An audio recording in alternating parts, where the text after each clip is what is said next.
Bonjour à tous, bienvenue dans cette vidéo de test le Redmi Note 9T. Donc Xiaomi a ajouté un Redmi Note 9 à la gamme, un 5G, un modèle 5G. Vous avez le Redmi Note 9, le Note 9 Pro, le Note 9S et maintenant donc en 5G, le Note 9T. Alors vous avez le même écran que le Note 9, donc un 653. Les Note 9 Pro et 9S, c'est un 667. Dans la gamme, bon, il est bien au-dessus du Redmi Note 9. Vous avez un Mediatek Dimensity 800U. Sur le Note 9 Pro et le Note 9S, vous avez un Snapdragon 720. En fait, sur les trois modèles, le 9T est un peu plus puissant globalement. On dépasse légèrement le Snapdragon, qui fonctionne très bien. Hein. Le téléphone est bien fluide, bien fonctionnel. On peut dire qu'il a quand même sa place dans la gamme. Si maintenant on commence à trouver des forfaits 5G. Des forfaits pas forcément très chers, donc ça peut être intéressant. Vous avez un téléphone, si vous cherchez un forfait 5G pas trop cher, vous avez un téléphone également pas trop cher. D'ailleurs les opérateurs le vendent, moi je l'ai vu chez SFR notamment, le vendent avec un forfait. Donc voilà, je pense que c'est pour ça que Xiaomi a placé ce téléphone dans la gamme pour proposer des smartphones, on va dire milieu de gamme en 5G. Il est autour des 200 € ce modèle-là. Donc on va passer à l'écran. L'écran, donc je vous l'ai dit, c'est un 653. Donc c'est en Full HD+. Donc c'est un écran poinçonné avec la caméra ici en haut à gauche. C'est un écran 10 touches. Bon, les écrans Xiaomi, c'est... D'ailleurs, on va dire qu'ils ont toutes les mêmes caractéristiques dans toute la gamme Redmi Note. Hein, c'est du 450 cm². Donc voilà, c'est de l'écran milieu de gamme. Donc une luminosité moyenne, on va dire. Peut-être qu'avec un fort soleil, ça sera un peu plus délicat. Mais bon, c'est des écrans qui sont bien calibrés. Qui sont... Voilà quelques photos que j'ai fait avec. Qui sont bien calibrés, qui sont très bien. Je veux dire, il n'y a rien à dire. Les couleurs sont bien. Par contre, pas de rafraîchissement 90 ou 120 Hz. Hein, c'est du 60 Hz. Alors que d'autres marques proposent dans des prix abordables des écrans 90 Hz. Bon, Xiaomi pour l'instant ne propose pas trop cette option. Récemment, j'ai fait je vous mettrai ici la vidéo, un téléphone, l'Infinix, qui lui a un rafraîchissement de 120 Hz. Un téléphone encore moins cher que celui-là, à moins de 200 €. Donc allez regarder la vidéo si ça vous intéresse. Donc voilà l'écran, je vais pas m'éterniser, je crois que j'ai tout dit. Il n'y a rien de spécial à dire. Donc voilà, comme d'habitude, je commande normalement par le design. Là, je l'ai pas fait. Donc on va passer au design. Bon, le design, c'est un design Redmi de 2020 avec le capteur rond. Là, il y a un cercle. Alors, je sais pas si c'est pour toutes les couleurs, mais cette couleur, en tout cas gris, il y a un cercle argenté, ce qui le rend un peu plus classe, on va dire. Bon, après, on n'aime pas le design. L'optimisation des bords, ça va. Le menton est pas trop épais, ça va. Donc, on est sur une optimisation sur un appareil de cette gamme, de ce prix qui est pas mauvaise. On est sur du 82% en ratio écran appareil. Donc voilà le design lecteur d'empreintes ici. Les boutons volume, au-dessus l'émetteur infrarouge, le micro d'ambiance, et ici je crois que ça doit être le second haut-parleur, parce qu'il fait double haut-parleur. Et puis dessous vous avez l'USB-C, le haut-parleur, les micros et la prise jack. Voilà pour l'écran, le design. On va passer au software. Software MIUI 12. Alors j'ai regardé MIUI 12,5, 12.5 sera proposé en deuxième phase sur ce modèle. Donc il y aura bien la mise à jour en deuxième phase. Donc voilà, je vais pas faire le tour du MIUI, hein, c'est comme d'hab, c'est le même, soit tiroir d'application, soit comme ça, style iPhone, enfin les améliorations de MIUI 12. Vous avez le clonage d'applications.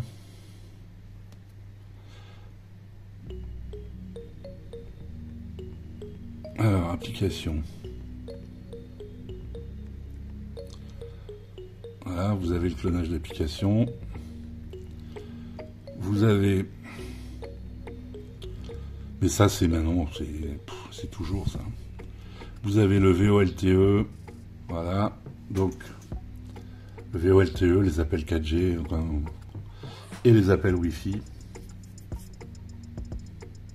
Donc en hardware, je vous disais, c'est un Mediatek Dimensity 800U, donc performant. On est sur un score en tout de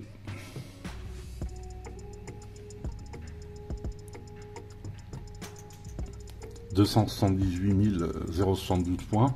Voilà, donc c'est très correct pour un appareil milieu de gamme. On est bien. Donc je vous parlais du Mediatek 800U, le GPU qui l'accompagne, donc c'est un Mali G57 MP4. Donc pour les jeux, aucun problème. Je vous mettrai une petite minute de session de jeu que j'ai fait avec PUBG. Je vous montrerai les paramètres graphiques que j'ai pu avoir avec. Bon, ça fonctionne sans problème, c'est fluide, c'est... Pour jouer, c'est un téléphone, vous pouvez jouer avec, il n'y a aucun problème. C'est très bon téléphone milieu de gamme qui fonctionne très bien pour les jeux, même les plus gourmands. Donc là, ce modèle, c'est un 464, il existe en 428. Alors c'est de la mémoire UFS 2.1 pour la version 64 Go et de l'UFS 2.2 pour la version 128 Go. Vous avez un slot d'extension mémoire, donc vous avez la possibilité de mettre 2 SIM plus une carte mémoire. Donc j'étais sur le hardware. Qu'est-ce que je peux vous dire de plus sur le hardware? Le hardware, donc une caméra à selfie de 13 mégapixels, c'est un Samsung S5K 3L6 pour l'avant. Donc pour l'arrière, vous avez un capteur de 48 mégapixels, hein, c'est le Samsung S5K GM1. Donc vous avez un capteur macro, un capteur de profondeur de champ, donc de 2 mégapixels chacun. Donc dommage qu'il n'y ait pas un ultra grand angle. Cet appareil aurait été bien parfait s'il y avait eu le combo qu'on trouve sur le 9 Pro d'ailleurs, ou même le 9S. Le 9S plutôt, parce que le 9S on a le même 48, mais on a un quatrième qui est un ultra grand angle. Moi je préfère à la limite l'ultra grand angle que la macro. La macro on utilise très peu, très rarement. Donc on va passer à la connectivité. Donc connectivité, je l'ai dit tout à l'heure, vous avez de l'USB-C, vous avez une prise jack, vous avez même un émetteur infrarouge, vous avez du Bluetooth 5, du Wi-Fi 5, vous avez le NFC. Du coup là j'ai un doute, mais oui, vous avez bien le NFC, oui j'avais... Voilà, vous avez du NFC. Alors c'est un full réseau, hein, 1, 3, 5, 8, 20, 28 en 4G. Et en 5G, vous avez les 3 fréquences qui sont utilisées par les opérateurs français. Alors je ne les ai plus de tête, hein, la troisième, la 3005, c'est le N78. mais vous en avez deux autres qui sont utilisés, une par Free et une autre par les autres opérateurs. Alors la batterie, comme la gamme, toute la gamme Redmi Note 9, vous avez une batterie qui est de 5000 mAh. Alors sur certains modèles c'est 5020, mais ici c'est une 5000. Vous avez un chargeur dedans qui est fourni de 22,5 watts et vous avez une charge rapide de 18 watts. Pardon. Alors une charge rapide, si on veut, c'est pas hyper rapide. Il vous faudra 2 heures, 2 heures et demie pour le charger de 0 à 100. On va s'écouter un peu de son. Moi j'ai trouvé, je l'ai déjà utilisé en son, hein. J'ai trouvé que le son était pas mal du tout.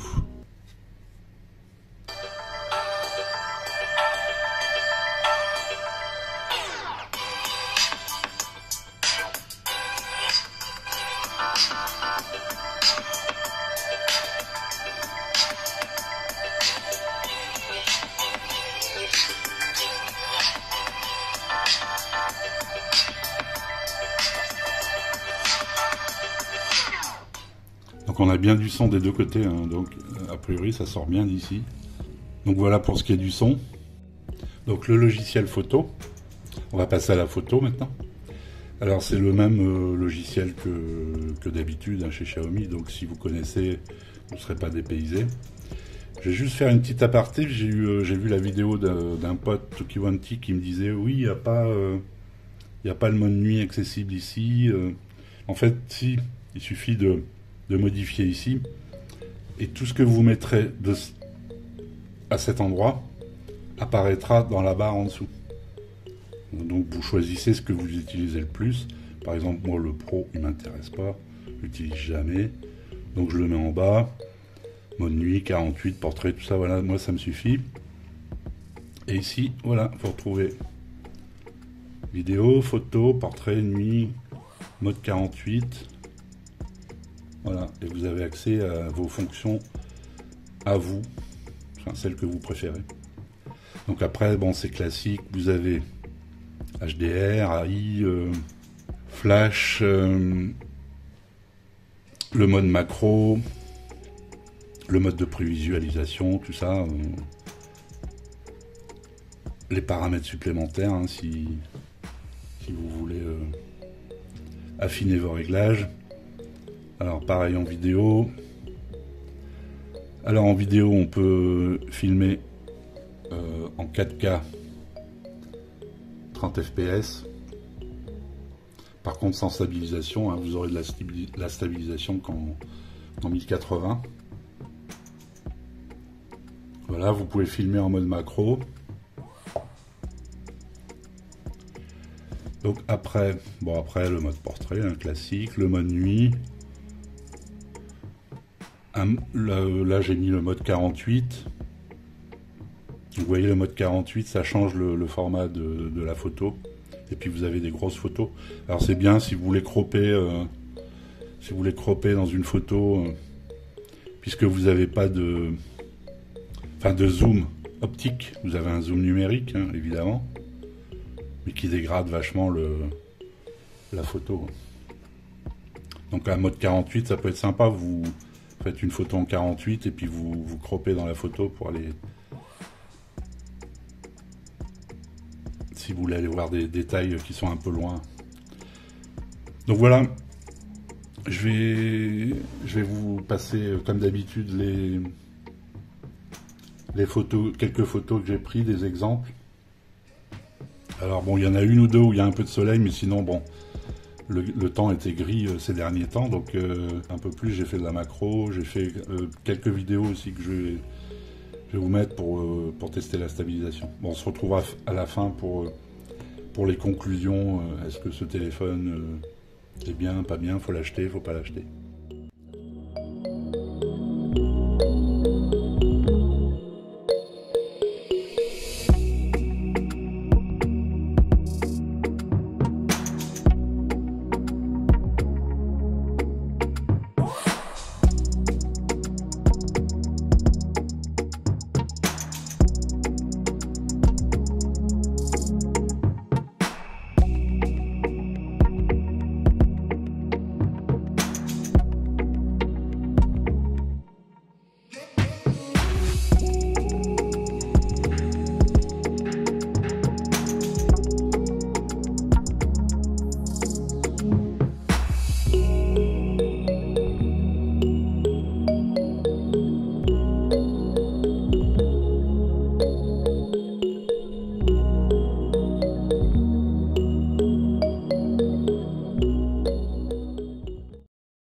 attendre la stabilisation.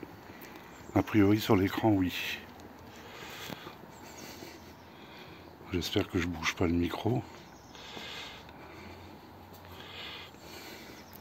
Je marche avec le téléphone en bout de bras. Sur l'écran, la stabilisation est bien.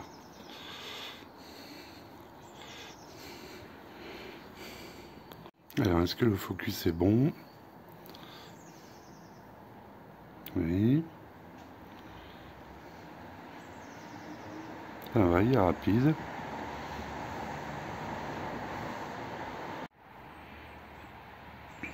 Vidéo macro.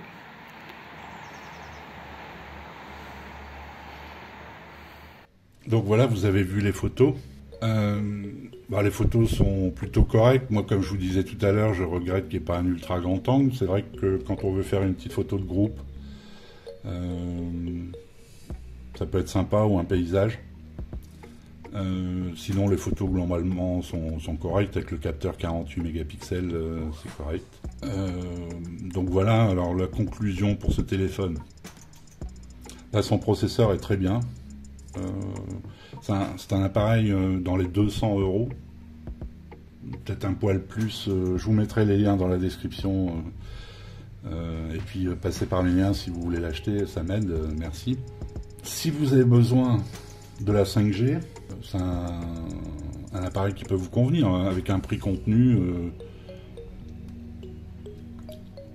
avec un tarif de 200, je dis 200 en moyenne, on va dire que on peut le trouver entre 170 et 220 selon le lieu où vous l'achetez. Moi je l'ai payé, je crois, 200 ou 210 au moment de sa sortie.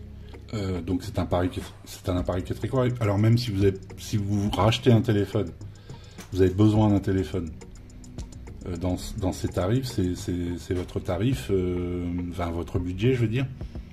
Autant acheter un téléphone 5G, vous êtes paré, si vous les gardez 2 ans, vous êtes paré éventuellement, si ça va aller vite maintenant, ça va se démocratiser assez vite, la 5G.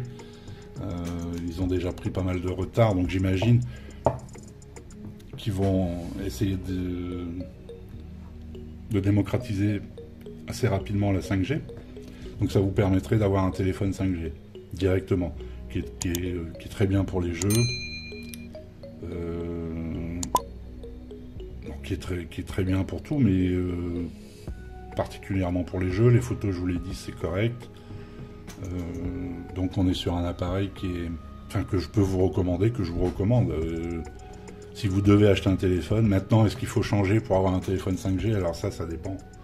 Si vous voulez vous abonner à un forfait 5G, et est-ce que vous allez vous tourner sur ce genre d'appareil? Bon, après, vous avez, par exemple, moi je tourne avec le Mi 10 Lite, c'est un 5G.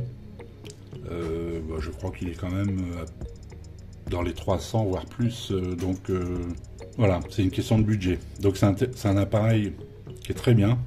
Avec le Mediatek, ça tourne très très bien, c'est fluide, il n'y a aucun souci. Donc moi je le recommande. Bon, maintenant, si vous en avez besoin, voilà, je le recommande. Alors j'espère que j'ai rien oublié. Sinon vous avez les commentaires pour me poser des questions, je réponds toujours. Et puis je vous retrouve bientôt pour une prochaine vidéo. Ciao.